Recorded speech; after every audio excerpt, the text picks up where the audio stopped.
Hi, this is Matt with AppliancePartsPros.com. Today we'll be showing you how to repair your appliance. Remember, anytime you work on an appliance, make sure it's unplugged or the circuit breakers are off so there's no chance of electrocution. In this video, we're going to show you how to change out the GE washer, dispenser to tub tube. It's going to be a very easy repair and should only take a few minutes to show you how to do it. If you already have one of these, great. If not, you can click on the link below or get it at AppliancePartsPros.com. When you open up the package, you're going to get the new dispenser to tub tube. The dispenser to tub tube carries the detergent and the water into the tub. The main reason to be changing it out is if it's damaged, you're getting water leaking on the floor. In order to change the part, we have to go around to the back of the machine. Now that we're on back, we're going to use a Phillips screwdriver to take out all the screws that hold the top on.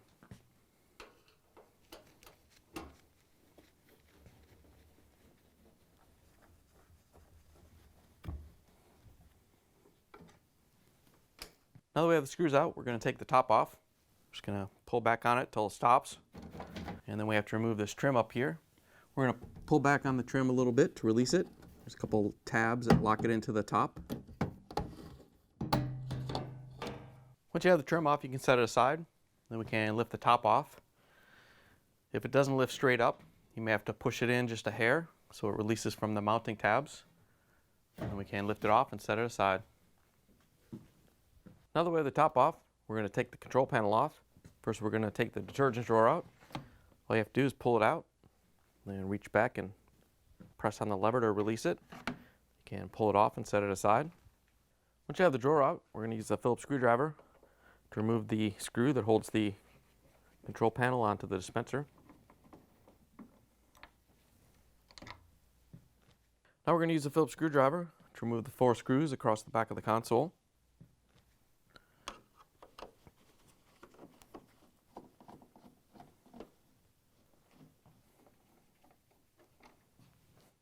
Now that we have the screws out, there's a couple locking tabs that we have to lift up on. We're going to start on this one first and then do this side. Once you have this one released, we have to reach underneath and release the 2 locking tabs from the back side.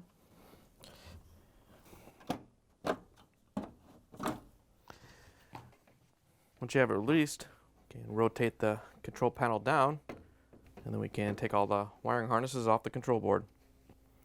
To take the wiring harnesses off, they all have locking tabs on we have to press. These are all individual wiring harnesses, so you can't mix them up when we put them back on. So all we're going to do is press all the locking tabs and pull them off.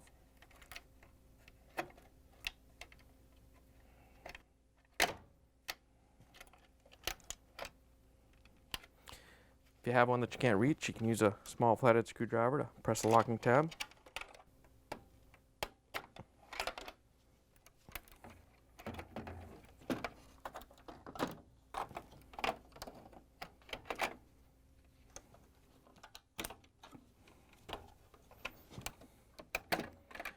Once you have all the wiring harnesses off, you can pull the control board assembly off the washer. Now we're going to take the access panel off. We're going to use a Phillips screwdriver to take out the screws that hold it on.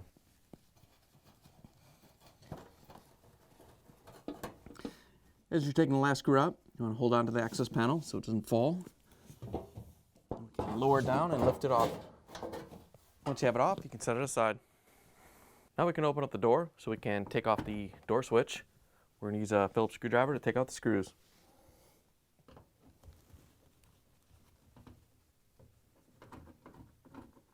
Once you have the screws out, you can take the clamp off that holds the door boot seal on. There's usually a spring down around 6 o'clock. Just have to peel the gasket back a little bit. And we can carefully get underneath it with a small flathead screwdriver. Lift the clamp out and then pull it out of the groove all the way around.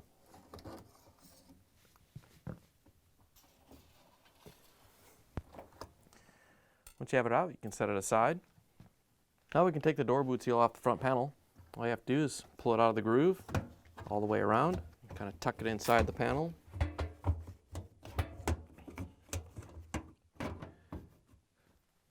Once you have it out of the way, you can close the door. Then we can use the Phillips screwdriver to take out the screws that hold the panel on. We're going to take the 2 lower screws out first.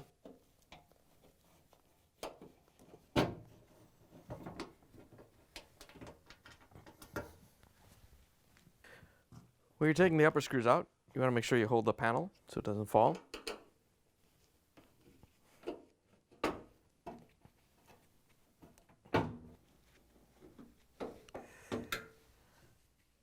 Once you have all the screws out, we can take the front panel off. We're just gonna pull out on the bottom a little bit and then lift up on it. Once you have it off, you can set it aside. With the front panel off, we have access to the dispenser to tub tube. We're just gonna unhook it from the door boot seal and then pull it off the dispenser.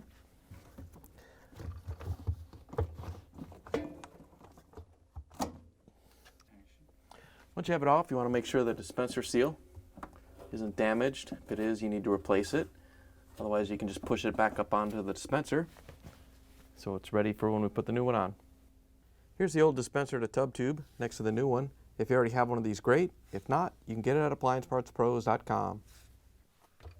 To put the new dispenser to tub tube on, if your gasket dried out, you can get the gasket and the tube wet. And then we have to make sure that the indent at the bottom of the tube and the tab on the dispenser are lined up, and then we can just push it on. That little tab should go right into that recess, kind of lock it in place. Once you have it pushed on and seated good, you can hook it into the door seal. As you're putting the tube through the seal, you want to make sure it goes all the way up to these tabs right here so it seats properly.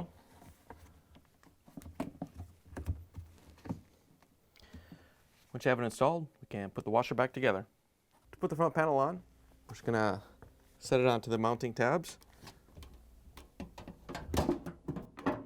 Once you have it in place, you can hold it with your leg. And then we can use the Phillips screwdriver to put the screws in.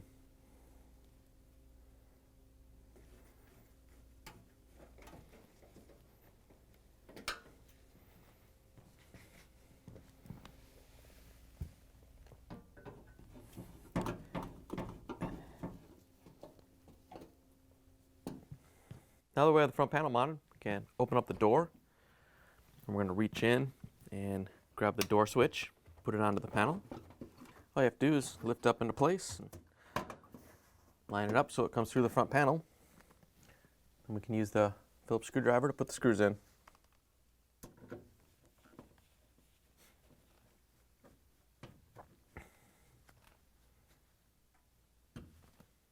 Now we can put the door boot seal onto the front panel. All you have to do is put this rib right here into the groove all the way around the panel.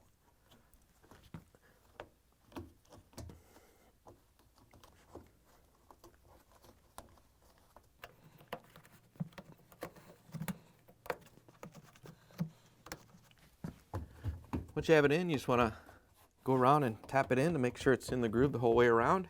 And then we can put the clamp on.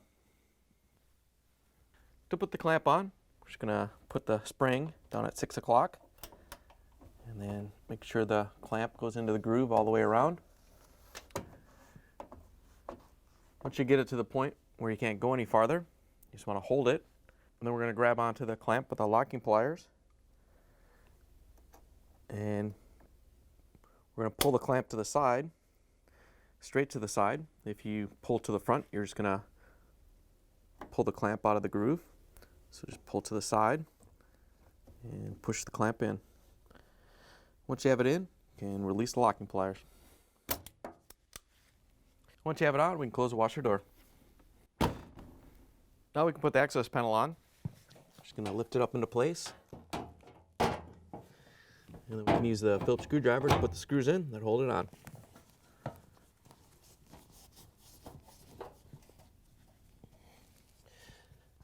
Now we can put the control panel back on. First thing we're going to do is reconnect all the wires. Remember, all these wire harness plugs are different shaped, so you can't mix them up. So all you have to do is line them up and push them back on.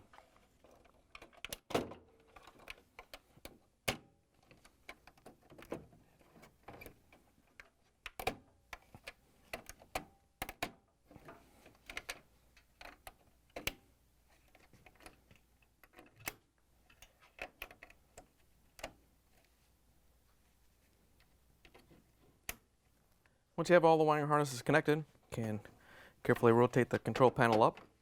And remember, you have to get these two tabs right here into the little cutouts. Once you have it lined up, you can snap it on.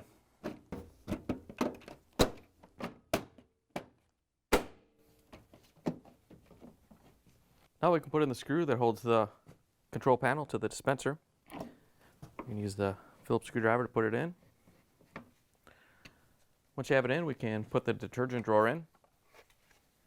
All you have to do is line it up on the rails and push it back into place. Now we can use the Phillips screwdriver to put in the screws that hold the control panel from the back.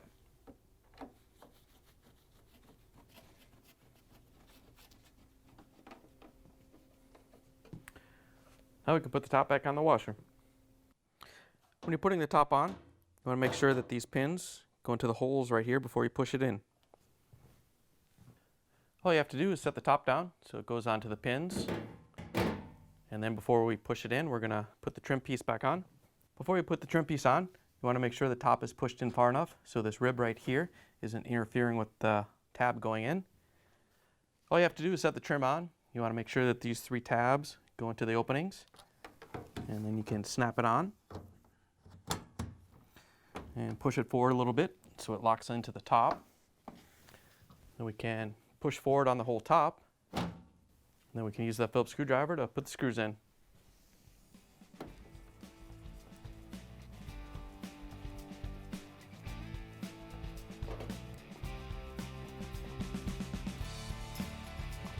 Now that we have the washer put back together, you can plug it back in and take it for a spin. Thanks for joining us for another successful repair brought to you by AppliancePartsPros.com. Check out our other repair videos on our site, Facebook, and YouTube.